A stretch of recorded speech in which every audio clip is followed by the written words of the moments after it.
आप नहीं जानते कि ये रात की रोटी नहीं, रात की रोटी प्रोबायोटिक्स है और ये गुड बैक्टीरिया का अच्छा सोर्स है।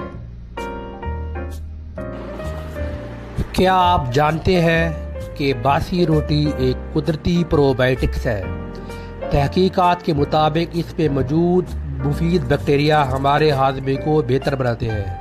अगर बासी रोटी को दही या सब्ज़ी के साथ खाएं तो ये मैदे की सोजिश, पेट की गर्मी और कब्ज़ को कम करती है। तो अगली बार बासी रोटी मत ज़ाया करें, बल्कि सेहत के लिए इसे सही तरीके से इस्तेमाल करें। याद रखें, बासी रोटी सेहत की रोटी, लेकिन ये याद रखें कि इसमें कोई फंगस वगैरह ना हो। काजी टीवी 591 को सब्सक्राइब करें, लाइक करें, शेयर करें और कमेंट्स करें। काजी टीवी 591।